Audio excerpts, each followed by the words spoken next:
Sauce పాస్తాకి కావాల్సిన ingredients: boiled pasta, boiled sweet corn, boiled milk, chopped onions, chopped garlic, carrot slices, capsicum slices, chopped chili, butter, oregano, chili flakes, cheese.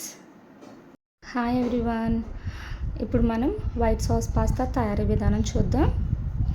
మొదటిగా stove మీద pan పెట్టుకుందాం. Pan పెట్టుకొని దానిలో butter వేసుకుందాం. Butter కరిగే వరకు wait చేద్దాం. ఫస్ట్గా అయితే దీనిలో చాప్డ్ గార్లిక్ని యాడ్ చేద్దాం.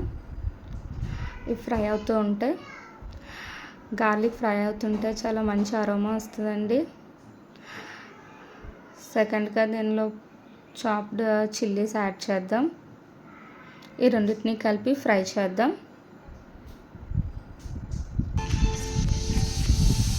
ఇవి ఫ్రై అయ్యాయండి. ఇప్పుడు మనం చాప్డ్ ఆనియన్స్ని కూడా ప్యాన్లో యాడ్ చేద్దాం. ఈ మూడు ఫ్రై అయ్యే వరకు కొంచెం అలా వేపుతూ ఉండాలండి, కదుపుతూ ఉండాలి.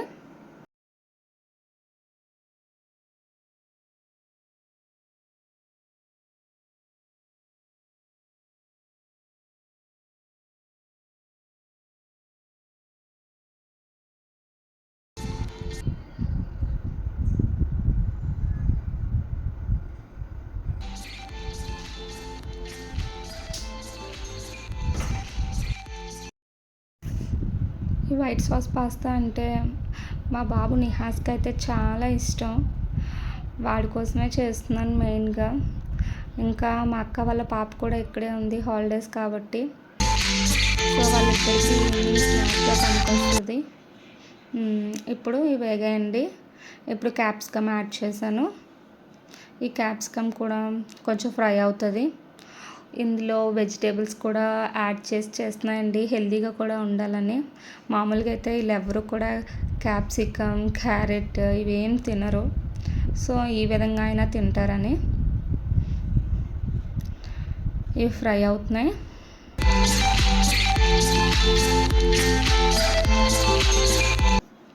ఏదైనా ఇంట్లో హెల్తీగా చేసుకోవాలి కదా, బయట తినే కన్నా. ఇప్పుడు ఇది ఫ్రై అయిపోయింది. ఇప్పుడు క్యారెట్ స్లైసెస్ యాడ్ చేశానండి. ఇవన్నీ జస్ట్ ఒక 60-70% వరకు కుక్ అయితే చాలు, మొత్తం కుక్ అవ్వాల్సిన అవసరం లేదు.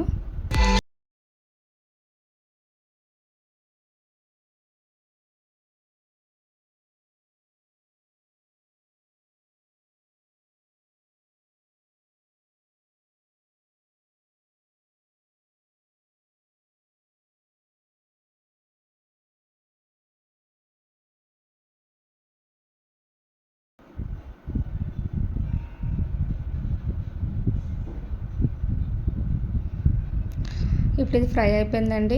ఇప్పుడు బాయిల్డ్ స్వీట్ కార్న్ కూడా అందులో యాడ్ చేసుకుందాం. బాయిల్ చేసినప్పుడే ఈ స్వీట్ కార్న్లో కొంచెం నేను సాల్ట్ కూడా వేసానండి. పాస్తాను కూడా బాయిల్ చేసినప్పుడు కొంచెం సాల్ట్ వేసుకోవాలి, కొంచెం ఆయిల్ వేయాలి, చాలా తక్కువ, ఒక 4 to 5 drops వేసుకోవాలి. ఆయిల్ వేసుకొని పాస్తాని బాయిల్ చేసి పాస్తాని పక్కన తీసుకొని పెట్టుకున్నానండి.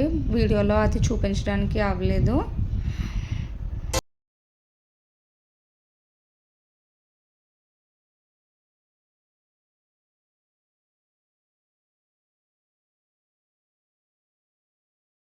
ఇప్పుడు లిడ్ పెట్టుకుందాం కొంచెం ఫ్రై అయ్యేంత వరకు. ఇప్పుడు ఆల్మోస్ట్ కుక్ అయిపోయిందండి. దీన్ని ఇప్పుడు ఇంకొంచెం సాల్ట్ వేసుకొని అడ్జస్ట్ చేసుకున్నాను. ఇప్పుడు ఇది ఫ్రై అయిపోయాక దీన్ని ఒక బౌల్లో తీసి పక్కన పెట్టుకున్నాను. ఇప్పుడు మళ్ళీ ప్యాన్లో బటర్ వేసుకొని 1 spoon of maida, 1 spoon of corn starch ఈ బటర్లో యాడ్ చేశాను. ఇది కొంచెం ఫ్రై అవ్వాలి. ఫ్రై అయినంత వరకు లంప్స్ లేకుండా కొంచెం కదుపుతూ ఉండాలి. ఇది ఫ్రై అయిన తర్వాత ఇందులో మిల్క్ యాడ్ చేసుకోవాలి. 1 కప్ ఆఫ్ మిల్క్ యాడ్ చేశాను. లంప్స్ లేకుండా కలుపుకున్నాక ఈ బాయిల్డ్ పాస్తాని ఫస్ట్ ప్యాన్లో యాడ్ చేయాలి. కొంచెం కలుపుకున్నాక మనం పక్కన తీసి పెట్టుకున్న వెజిటేబుల్స్ని యాడ్ చేశాను. తర్వాత 2 స్మాల్ కప్స్తో చీజ్ని యాడ్ చేశాను. ఇవి మొత్తం మంచిగా మిక్స్ చేసుకోవాలి. మా బాబుకి అంత ఎక్కువగా గ్రేవీలాగా ఉంటే నచ్చదండి, అంటే సాసీగా అంత నచ్చదు. సో అందుకే నేను కొంచెం పొడి పొడిగా చేశాను. నెక్స్ట్ ఇందులో ఆరిగానో యాడ్ చేశాను. Next chilli flakes. ఇంకా ఆల్మోస్ట్ రెడీ అయిపోయిందండి. ఇప్పుడు ఇంకొకసారి కలుపుకుందాం, మొత్తం మిక్స్ చేసుకుందాం. ఈ ఆరిగానో చిల్లీ ఫ్లేక్స్ ఫ్లేవర్ మొత్తం పాస్తాకి పట్టుకునే విధంగా చేద్దాం. కొంచెం కలుపుతూ ఉందాం. ఇంతే అండి, tasty white sauce pasta ready అయిపోయింది. దీన్ని ఇప్పుడు మనం ఒక స్మాల్ బౌల్లోకి తీసుకుందాం. Thank you.